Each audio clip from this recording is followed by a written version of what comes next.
Hello and welcome back to Suspended Fanimation. I am your host, Nespatholkus, and this is Gotham, Season 5, Episode 5, Pena Dura. A pretty good episode. I mean, we had a lot of stuff that happened here, and hopefully, there we go. I was looking to see if my mic was working there for a second. So it looked like it wasn't, but I believe it is. So if anyone hears differently, let me know in the chat. Yeah, I waited till after the Orville was done because I kind of figured people were watching the Orville and all that stuff. So I figured I'd wait until then and then come on in here and do this. So for those of you who haven't seen the episode, spoiler alert, I am going to spoil the episode. If you haven't seen it, go over and watch it. This will be a video. When you come on back, you can comment down below in the comment section. And there you go. So,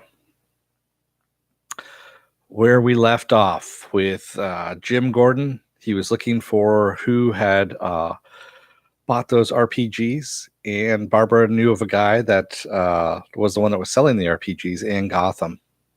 So that's where he went to go. He went to go and check that out. Excuse me. Yeah, Slurmy. That's fine. There's a lot of people that haven't as well.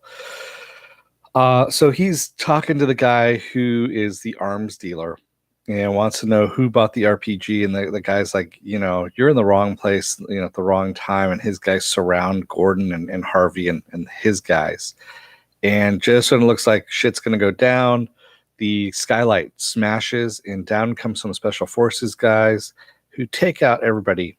And Jim runs after the arms dealer, tackles him, and the guy's on top of him, and he gets shot in the head. And we see one of the special forces guys walks up, pulls down his little mask, and Jim knows him as Eduardo. So they were in, the war together. So he knows who Eduardo is, and they're looking through the guy's ledger, and it shows that Ed Nigma was the last one to buy any RPGs, and he bought 2 of them. Excuse me if I'm a little hoarse and all that kind of stuff. I think I'm coming down with something again, so hence the tea. And very hot tea at that. Wow. So we go back to Bruce and Alfred talking in GCPD, and they're talking about Selena, and Bruce is talking about how he's worried about Selena, that she's slipping down a slippery slope after she murdered Jeremiah. And no, a brony, Slurmy. I'm no brony.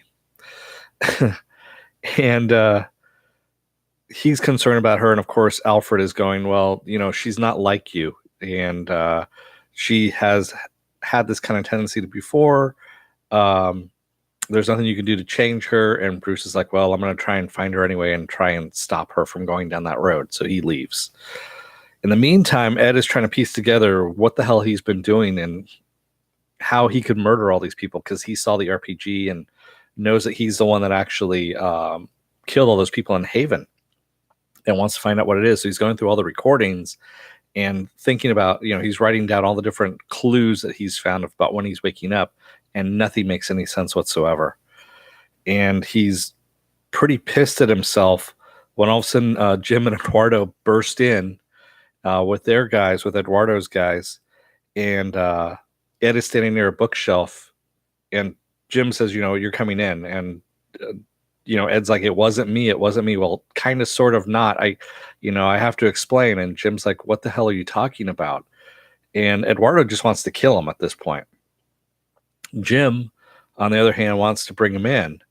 And what does Ed do? He pulls a little book on top of the bookshelf and starts activates a little IED underneath Eduardo's foot. And he says, oh, and by the way, I also have a little watch on me too, that if my heartbeat goes up 10 beats, it activates. If it goes down 10 beats, it activates. It's got a mile range. And, he goes, do you think I'm bluffing, Jim? And Jim knows that he doesn't bluff. So, of course, he's not going to do it. Excuse me. So Nigma takes off, and Gordon says, "Okay, we've got to play. We've got to solve his puzzle." And Eduardo's like, "What the hell are you talking about?" He goes, "He always leaves a puzzle." So Jim jumps up on the table, gets over to the bookshelf, and notices a book on chess about knights, and he knows how knights move. So he looks up above first, and then he looks down below and finds a corresponding book on chess, pulls that, and deactivates the IEDs. Exactly, he is that Wascally Webbit. Hey, Marks, how's it going? And you've changed your little picture there. Interesting. And they put out the word that Ed is wanted for blowing up Haven at this point. So yeah, they do an all broadcast at this point and so everyone knows. Bruce ends up finding Serena over at Sirens, and she's being celebrated as a hero for having killed Jeremiah. And she's drinking and partying, and of course Barbara is celebrating her as well. And Bruce is trying to bring her back to reality, if you will.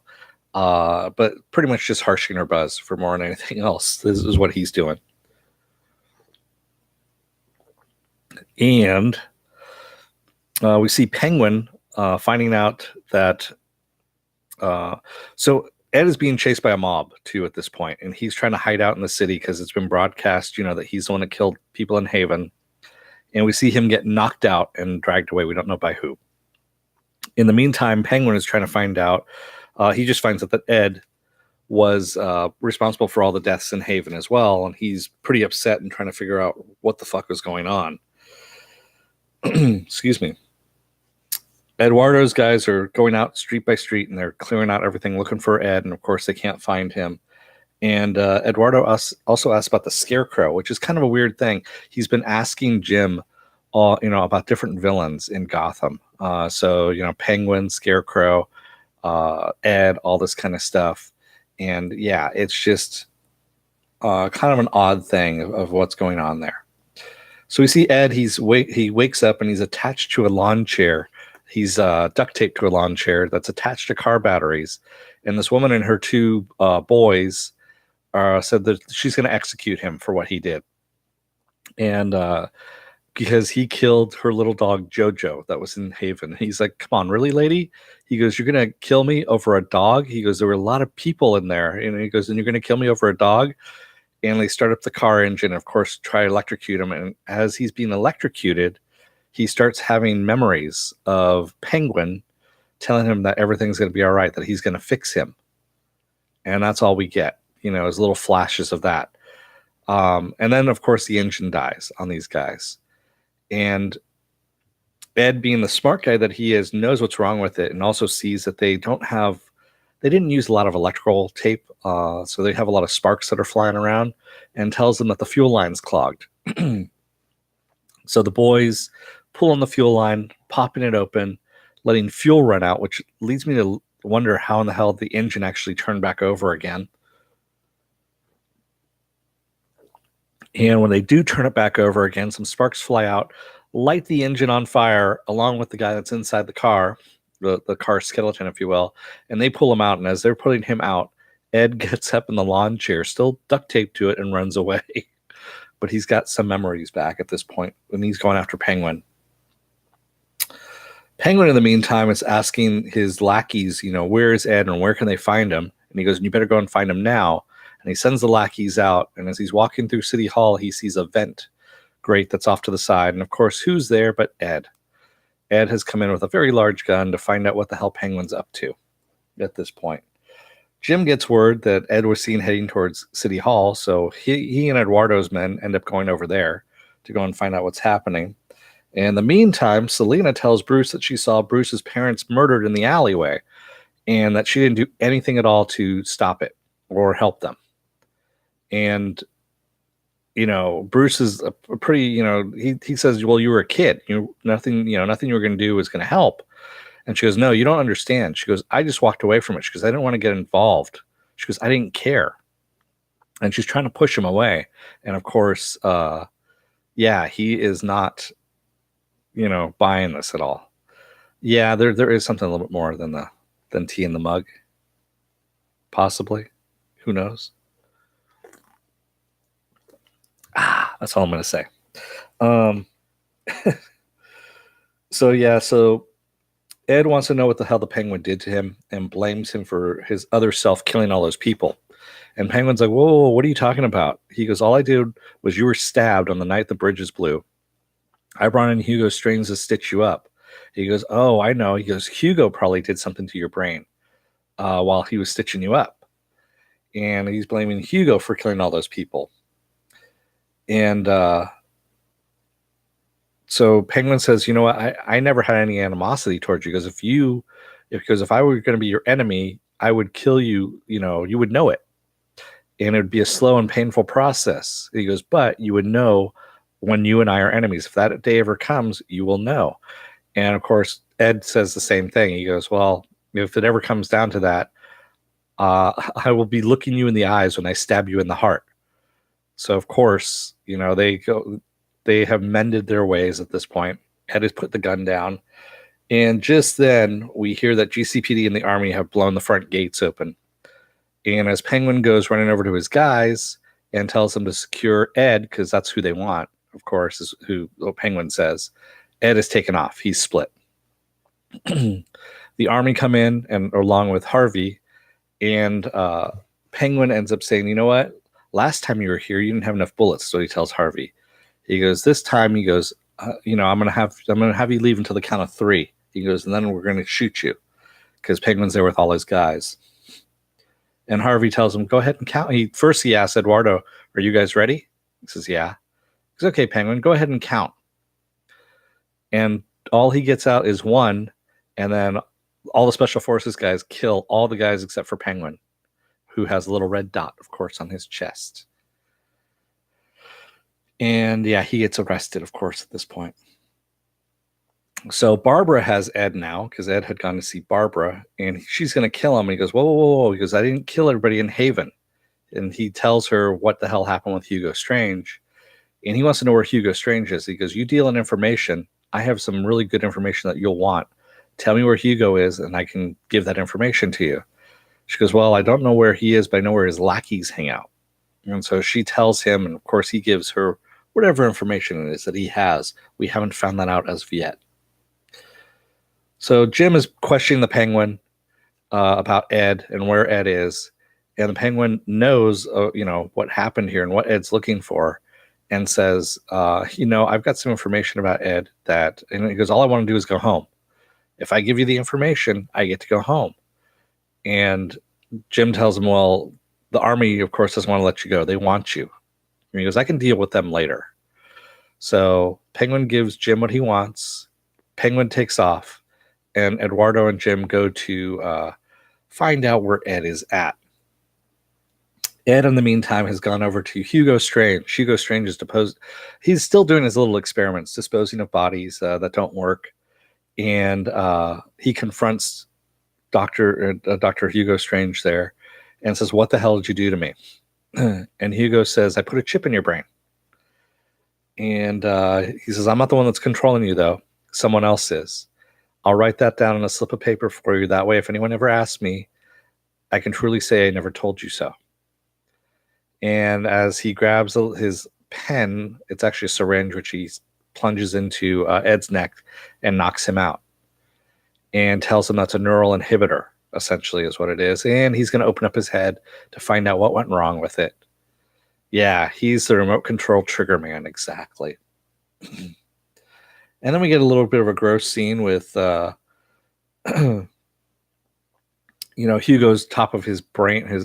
Before we get that, Bruce is looking for Jim and runs into Harvey instead. Harvey's upstairs combing through some old files, and Bruce is really upset, pretty much saying that he's seen the city lose hope and people are going into despair and pretty much turning evil. And Harvey basically says, you know what, kid, whenever I have those kind of feelings, I come up here and I come through the files. He goes, no one really cares about this. He goes, but it's the little things that keep things moving. No one ever sees this being done, but it helps in the long run. All the little things help. And that kind of bolsters Bruce into, you know, of course, you know, keeping on, if you will. In the meantime, Hugo's opened up the top of Ed's skull and told him that the drug that he gave him will keep him from moving, but at the same time, it won't do anything for the pain. So he'll feel every single bit of it. And he goes, oh, and by the way, I need to take a look at the chip and reboot it with a little electric charge. And he's got a cattle prod that he's going to put into Ed's brain. He goes, oh, and it's going to smell a little bit too. So, you'll be able to smell that, your brain cooking. Penguin, in the meantime, takes his dog, Ed, who's named after, Enigma, of course, into his secret chamber in City Hall. And it's this huge, warehouse down below, and says that it's time for a change, which we don't know what this is now at this point.